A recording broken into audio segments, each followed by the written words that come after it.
Bonjour tout le monde, bienvenue au show de moto. Je m'appelle Éric Ménard. Cette semaine, encore une fois, on vous parle des différentes déclinaisons de la passion moto. Et on commence tout de suite avec... En fait, je vous le dis pas. Écoutez ça.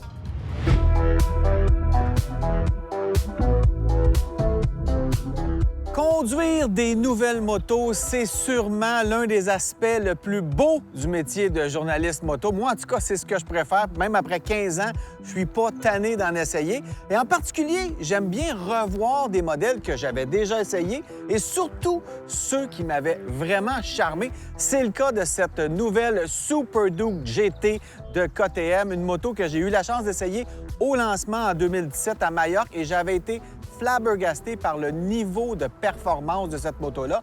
C'est un véritable superbike version touring, donc un sport touring très puissant. Dérivé de la 1290 Super Duke R, une moto sportive naked de 180 chevaux connue sous le nom de The Beast, la GT de tourisme sportif a été introduite en 2016. Lors de mon premier essai, je l'avais trouvée presque sans faille et j'en faisais une moto de tourisme sportif parfaite pour un pilote qui ne veut pas abandonner le niveau de performance et de maniabilité des moteurs de Superbike. Mais ce qui rend en grande partie cette moto si impressionnante, c'est son moteur de 1301 cm3, c'est le LC8.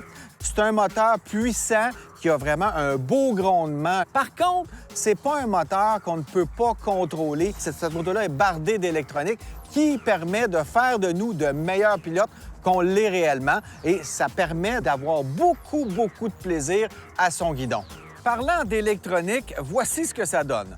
On a 3 modes de conduite standard, donc le Sport, le Street et le Rain, qui ajustent la réponse de l'accélérateur et la puissance du moteur. On a aussi le Tech Pack en option sur cette moto de presse et ça ajoute 2 modes supplémentaires, le mode Track et le mode Performance, avec des paramètres uniques de réponse de l'accélérateur, un contrôle de lancement comme pour les motos de course et on a aussi un ajusteur de patinage des roues arrière à 9 niveaux. Tout ça est rendu possible grâce à une unité de mesure d'inertie à 6 axes qui assure la stabilité de la moto et on ajoute aussi l'ABS en virage avec 2 modes, le mode route et le mode super moto. Cette moto est également munie du contrôle de traction adaptatif à l'angle d'inclinaison et la suspension semi-active WP à 3 modes d'amortissement, soit le sport, le street et le confort, en plus de 4 pré-réglages pour la précharge du ressort arrière. Donc, comme je vous le disais, ça fait énormément d'électronique, mais ça reste une moto très puissante qu'on peut facilement ajuster pour son utilisation. Entre autres, pour les suspensions, on peut changer ça à la volée et ça s'adapte à peu près à n'importe quelle route. Même sur les chaussées bosselées, on trouve l'ajustement pour pas trop se faire brasser. Bon, c'est sûr que cette Super Duke GT a toujours été connue pour sa précision de conduite et sa puissance. Ça ne change pas en 2023. Ça reste une moto un peu hors norme et un peu extrême. Et ça, c'est entre autres grâce à son cadre en treillis d'acier chromoly qui est très solide et qui transmet bien toute la puissance du moteur à la roue arrière et qui nous donne vraiment un bon transfert de puissance à la route. Donc, la moto est facile à piloter, c'est déconcertant. On plonge dans le virage et vraiment, c'est précis, c'est maniable, c'est un scalpel. Et en plus, on peut tordre la poignée des gaz en sortant du virage. Et là, c'est totalement grisant. Faut vraiment se parler. Heureusement, les étriers avant Brembo Stylema pincent de gros rotors de 320 mm et un mètre cylindre avant radial Brembo qui permet de réduire la vitesse avec une autorité et une finesse déconcertantes. Les caractéristiques de confort et de commodité de série comprennent le régulateur de vitesse, les protège-mains, les poignées chauffantes, la surveillance de la pression des pneus, les clignotants à annulation automatique et même un système sans clé KTM Race On. Mais évidemment, toute cette électronique, toute cette recherche et développement, ça se paye en bout de ligne par le consommateur. Ça fait une moto qui tourne autour de 20 000 c'est pas donné, mais on a quand même énormément d'électronique. On a une moto confortable et très performante et surtout polyvalente. Donc, si vous voulez vous justifier, dites que vous achetez 2-3 motos en une. Côté ergonomie, bien, on est sur une GT et non pas sur une Super Duke R. Alors, on veut avoir un peu plus de confort. Le guidon est un peu plus haut, les repose-pieds un peu plus bas. On a des leviers d'embrayage et de frein avant qui sont ajustables et même des leviers de frein arrière et le sélecteur de vitesse qui sont ajustables en 3 positions. Moi, j'ai jamais vu ça et je trouve ça très bien. Donc, ça permet de moduler cette moto-là, de l'ajuster parfaitement au gabarit du pilote. Et quand on se balade sur l'autoroute, ben, c'est confortable avec le vent qui nous soulève un petit peu le torse. On peut ajuster le pare-brise, on voit très bien l'écran. On peut même modifier le display en bon français. C'est très plaisant. Et si vous vous demandez où sont les valises, les sacoches là-dessus, bien, sachez que c'est un accessoire parce que apparemment qu'il y a beaucoup de riders qui vont choisir la GT plutôt que la R pour avoir un peu plus de confort au poste de pilotage. Donc, en résumé, c'est la Sport Touring ultime. C'est beaucoup plus sportif que Touring, malgré que ça se fait très bien. C'est une moto bardée d'électronique qui fait de nous un meilleur pilote. Elle est grisante à piloter et il faut constamment se parler pour rester raisonnable. Et ça, c'est un combat que je perdrais ultimement en même temps que mon permis de conduire. Alors voilà, c'est la KTM Super Duke GT 2023.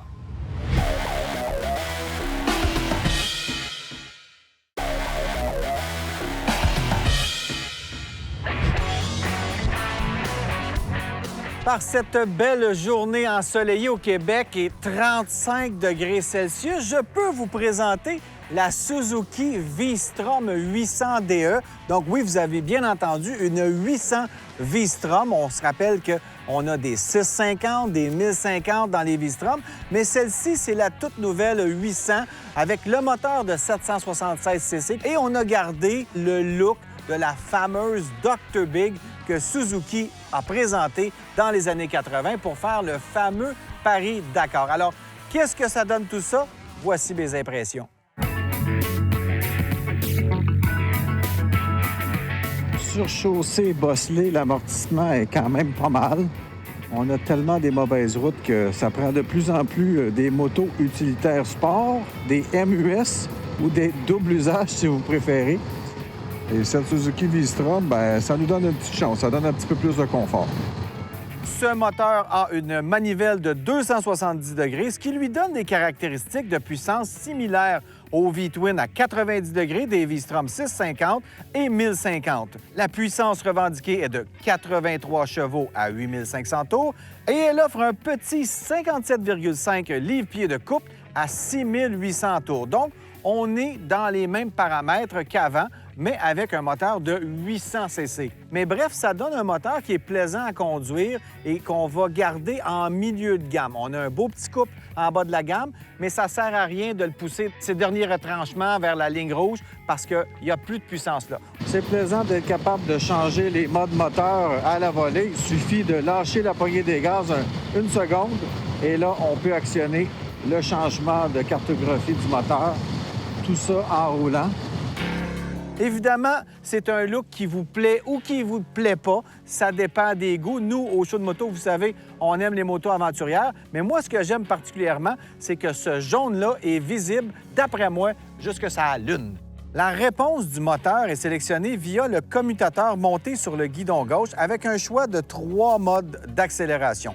Le A qui est le plus agressif, le B un peu moins et C est l'équivalent du mode Rain sur plusieurs motos, donc à utiliser dans des conditions pluvieuses.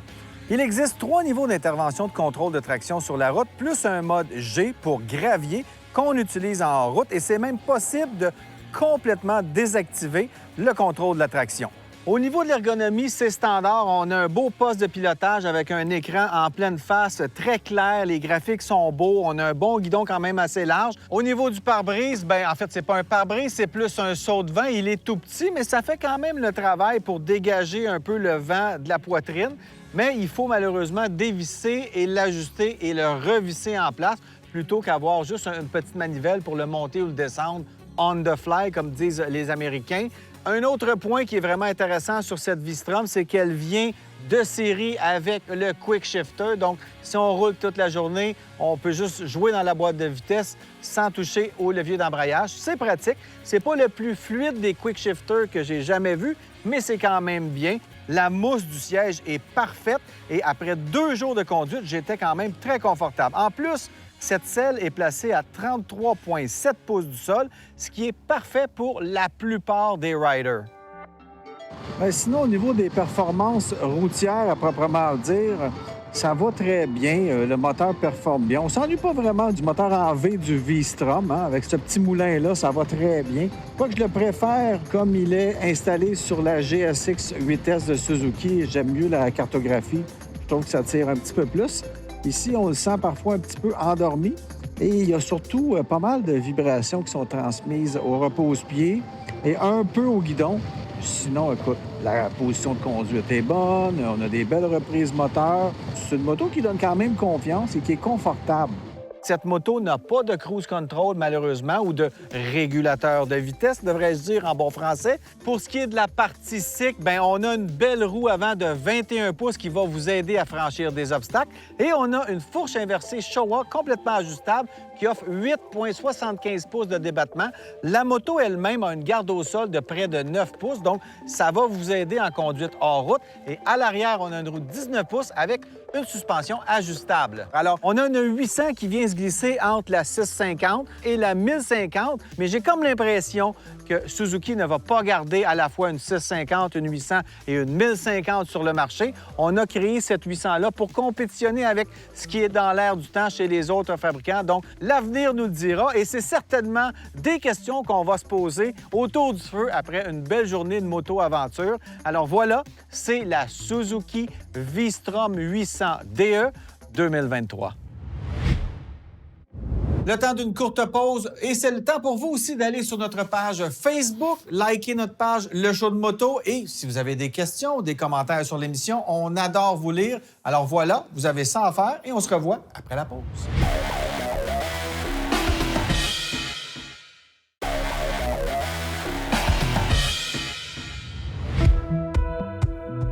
Il y a quelques années, au Salon de la moto, on avait eu la compagnie CF Moto qui était venue nous présenter quelques modèles, mais c'était juste une petite incursion pour filer le marché québécois.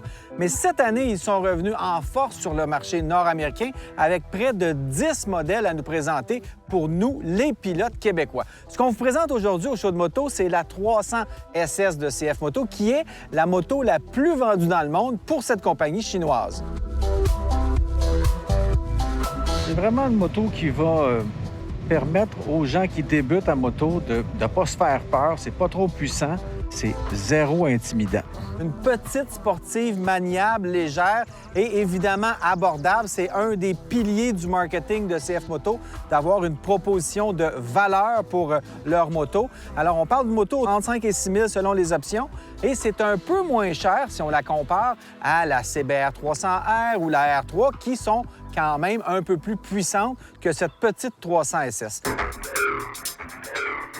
Cette CF Moto est propulsée par un monocylindre de 292 cc qui développe 29 chevaux et 18,7 pieds-livres de couple.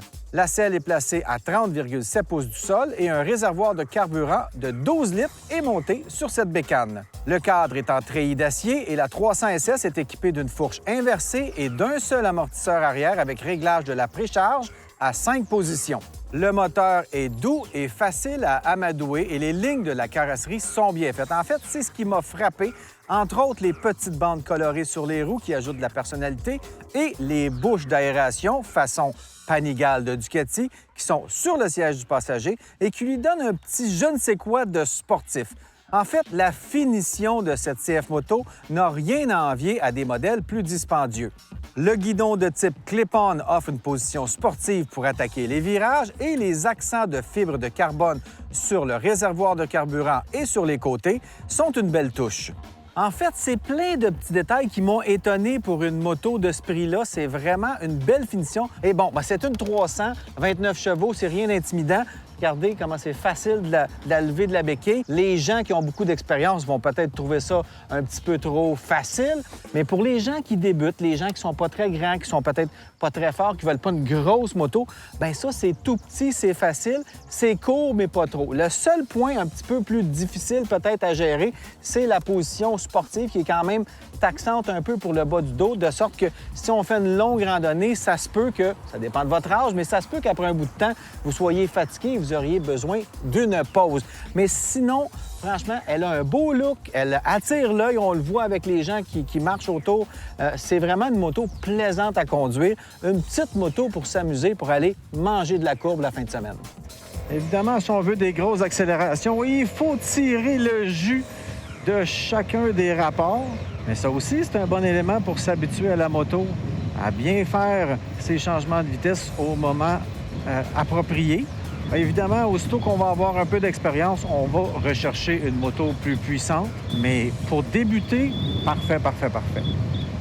Dans les courbes rapides, la suspension était parfaite. La seule fois où j'ai regretté d'avoir une suspension un peu ferme, c'est sur les nids de poule, évidemment, et les chaussées caoteuses. Mais partout ailleurs, ça offre un bel équilibre entre contrôle et confort.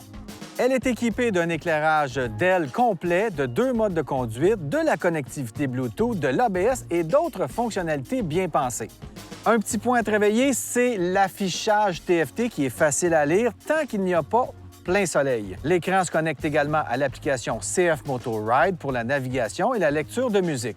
Une fonctionnalité quand même surprenante, encore une fois, sur une moto de cette catégorie. Au niveau du freinage, je trouve ça un petit peu juste, mais bon, ça va, il faut s'y habituer.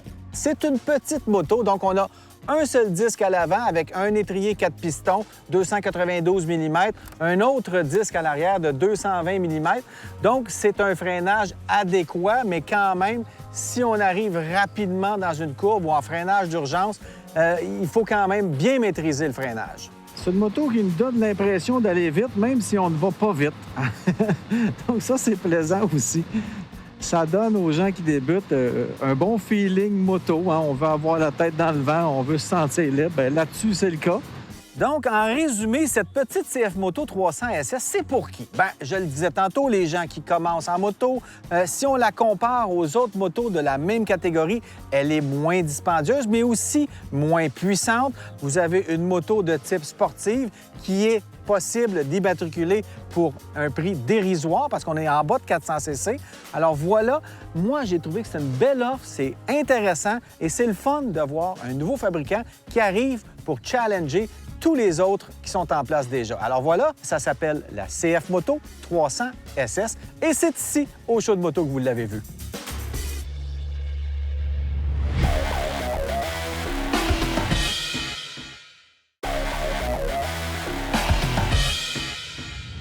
Il fait beau, il fait chaud et on a Cindy avec nous qui vient nous parler. Tu as toujours des sujets intéressants pour les gens qui trippent moto. Puis on se parlait dernièrement. Ben oui. On parlait de Steve McQueen, qui est un icône vraiment, mais qui était Le un King of motocycliste. C'est le Cool. King of Cool. Pourquoi il est devenu cette légende qu'on connaît aujourd'hui? Parce qu'il y en a eu plein d'autres acteurs fameux, Mais lui, il s'est connus. démarqué beaucoup. Oui. Qu'est-ce qu'il a fait? Ben écoute, c'est un homme qui, en dehors du cinéma, c'est un rebelle. C'est un homme qui a eu problème d'alcool, de drogue, les femmes et tout. Il nourrissait l'image de Bad Boy qui aussi s'en allait au cinéma. OK. Donc, ça a été rapidement un des acteurs les mieux payés. Oui? Oui, rapidement.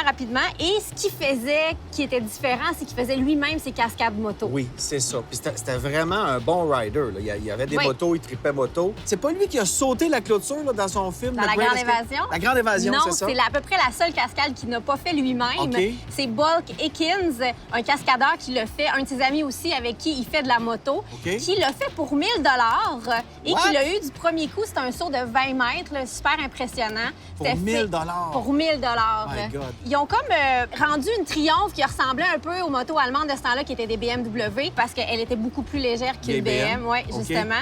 Donc, c'est pas lui qui a fait ce saut-là. Mais comment on part d'un acteur qui faisait des films comme Mm-hmm. il y avait James Dean, il y avait plein d'acteurs connus. Il y a Elvis aussi qui est devenu acteur aussi. Ben oui. Mais comment lui a pu se démarquer puis devenir l'icône du cool.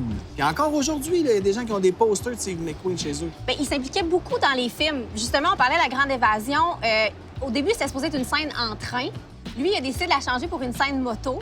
OK. Puis, je pense que tout le mystère autour de l'homme, là, justement, un peu son côté bad boy, son côté rebelle, a vraiment marqué l'imaginaire. Puis, en plus, c'est un vrai passionné de moto. Je veux dire, il y en avait 200. C'est un vrai coureur, c'est un vrai rider. Un vrai coureur. Puis, il courait sur un autre nom que son propre nom parce que les studios de cinéma ne voulaient pas qu'il course, pour pas qu'il se blesse et tout. Et il allait quand même faire des compétitions, mais sous un autre nom. Et puis, il est mort à quel âge? Il s'est marié? Est-ce qu'il a eu des enfants? Est-ce qu'on sait un peu sa vie ou il a gardé ça très privé? Il y a eu de nombreuses femmes. Oui. De nombreuses femmes. Et il est finalement mort suite à une opération parce qu'il avait un cancer en 1980 au Mexique. Il est mort d'un arrêt cardiaque quelques heures après son opération, malheureusement. Mais il a eu une vie superbe. Collection de 200 motos, 55 autos, 5 avions. Il y avait des avions. Oui. Mais c'était vraiment un passionné de moteur. Oui, en vraiment. général. Mais j'imagine que sa collection, ça doit être extraordinaire. Bien, il s'en est vendu beaucoup aux enchères. Puis comme en 2018, à Las Vegas, il s'en est vendu 10. Mais juste te dire, là, la Board Track Racer 1915 de marque Cyclone, c'est une moto centenaire qui est adjugée pour 775 000 et avec tous les frais, il a payé autour de 850 000 l'acheteur. Ben oui. C'est complètement fou. Sinon, il en a vendu une Pope Model K 1914 à 137 000 complètement fou. Et tout ça, c'est allé à sa succession. Oui, c'est évidemment. encore vivant. Il serait encore plus riche. Puis, une autre chose qui a marqué, c'est son documentaire Any Sunday, qui a gagné un Oscar d'ailleurs, qui a coproduit. C'est vraiment sur les sports de compétition moto. C'est un classique de la moto. C'est un classique. Et la fin. La fin, ils sont 3 à rider ensemble dans les dunes, sur le bord d'une plage, dans l'eau. Ce qu'on pourrait plus tant faire aujourd'hui, on le sait, avec les normes environnementales. Mais à l'époque, ça se faisait, puis c'était magnifique. Si vous n'avez pas vu ça, puis vous êtes passionné moto, allez voir ça. Juste, en tout cas, pour la scène de la fin, là, ça vaut vraiment la peine. Mais je pense que c'était un amateur, entre autres, de triomphe. Ouais. Je pense que c'est un gars de triomphe. On voit souvent des photos, c'est des vieux triomphes. D'ailleurs, la Grande Évasion, le saut était fait avec une Triomphe. Oui, OK. Mais ils ont fait même une moto à son nom. La compagnie Triomphe a fait une spéciale édition. Oui. Steve McQueen. Scrambler 1200, Steve McQueen, avec sa signature, l'imitation de sa signature, évidemment, sur la tank. Aussi, ils en ont fait une quantité limitée. Puis quand tu l'achètes, tu as un certificat qui est signé par le président de la compagnie et par le fils de Steve McQueen. Alors, quand tu achètes, tu es automatiquement plus cool et automatiquement plus pauvre. Mais aussi. tu peux pas être plus cool que Steve McQueen, je pense. Même pas moi? Ah... Come on! Merci, Cindy. Merci à toi. C'est tout pour cette semaine. La semaine prochaine, spécial moto double usage. On vous amène d'ailleurs au KTM Adventure Rally et on va en profiter pour vous présenter la Husqvarna 901 Expedition, une nouvelle moto prête pour l'aventure. Alors voilà, c'est un rendez-vous la semaine prochaine. Soyez prudents sur les routes. Ciao!